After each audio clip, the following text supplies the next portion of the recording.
Sono nato povero povero, ma povero durante la guerra, eccetera. Ho fatto una trafila per il Cagliari e divenni, diciamo, qualcuno.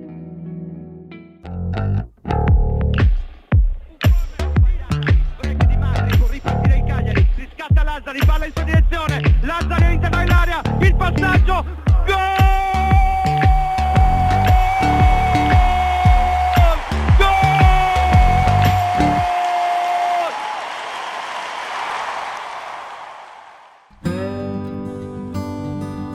Quando ci trasferimmo a Gonosramazza, gentilissimi,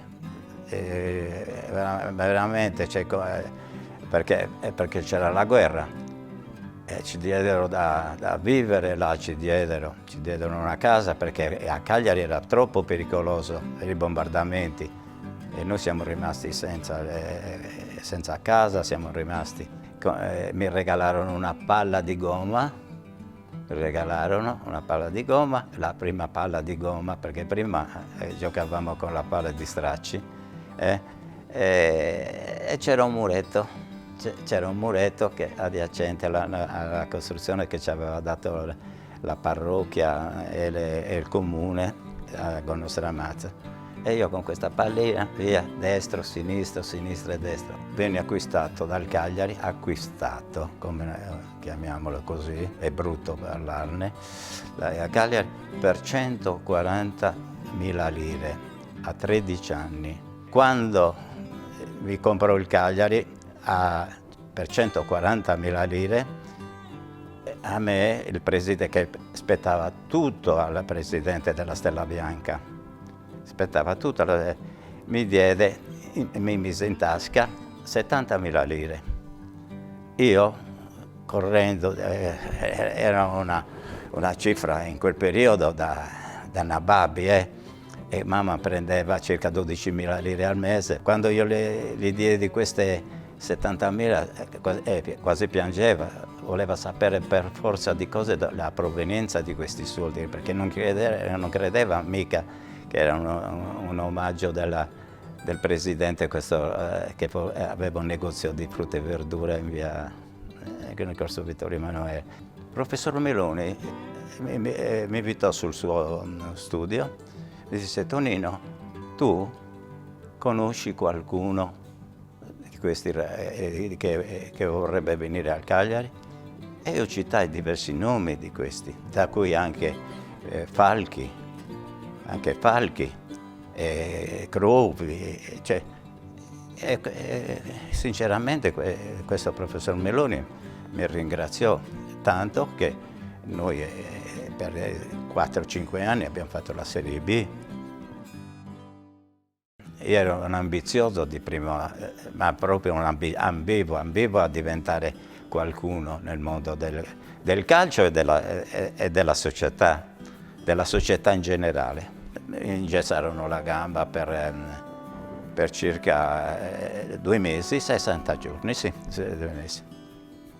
Ho detto no, me la tento io non mi faccio operare, quindi pazienza. E io piangevo, la notte mi vedevo già senza stipendio, mamma prendeva, dopo una misera pensione prendeva e poi si è messa a fare un lavoro che effettivamente, appena io ho detto basta, stop, sono un credente, non praticante però sono un credente.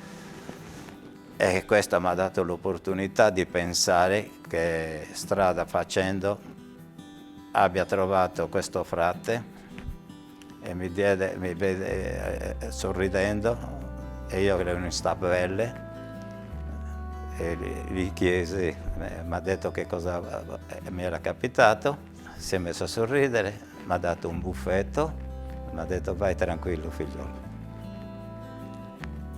E io ripresi da solo, e io avevo la gamba ingessata, ripresi da solo dopo 50 giorni circa, perché ripeto, io quando arrivavo a casa piangevo perché avevo bisogno di lavorare.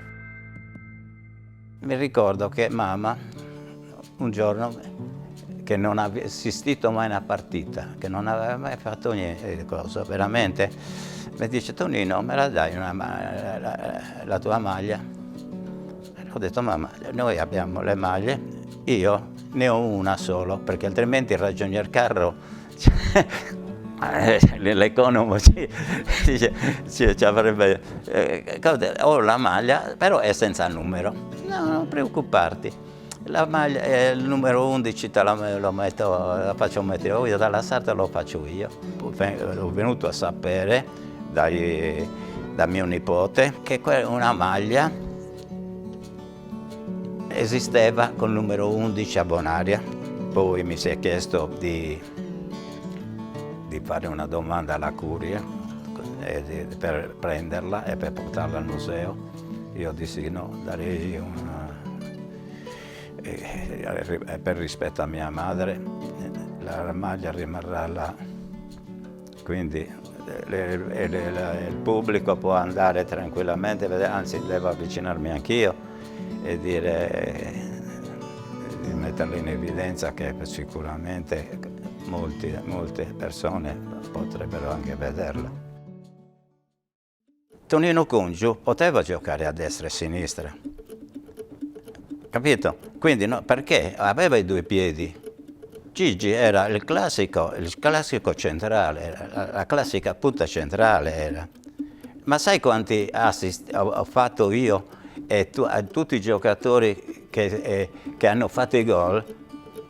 Io in alcuni stracci del giornale che mia madre mi lasciò in eredità, risultano passaggio di Tonino Cungio, passaggio di Cungio, da grande dribbling di Cungio, mandato via Cungio, palla a Rossi che non andava.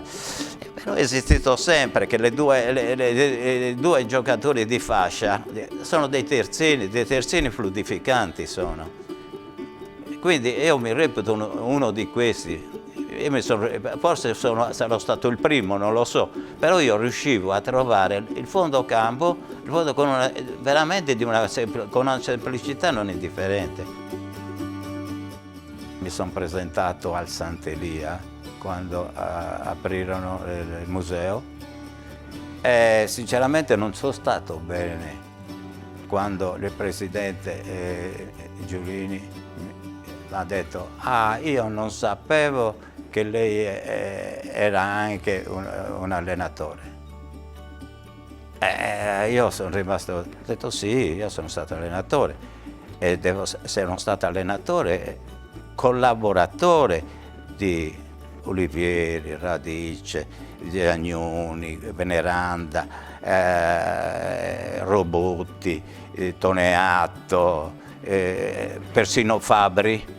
Quando ero allenatore ho preferito rimanere nel Cagliari, Tutti mi rispettavano, tutti sorridevano, tutti quanti, difficilmente mi volevano bene tutti. Ero uno che si faceva volere bene. Claudio Nenè, quando mi vedeva, ah, tu sì che sei un campione, mi sollevava le mani. Io abitavo in via Alghero e lui passava, anche lui abitava in via Sonnino. Da lontano, Tonino, tu sì, mamma mia, veramente eccezionale, guarda. Claudio Nenè è stato veramente una persona che mi ha fatto piangere quando l'ho sentito che era morto.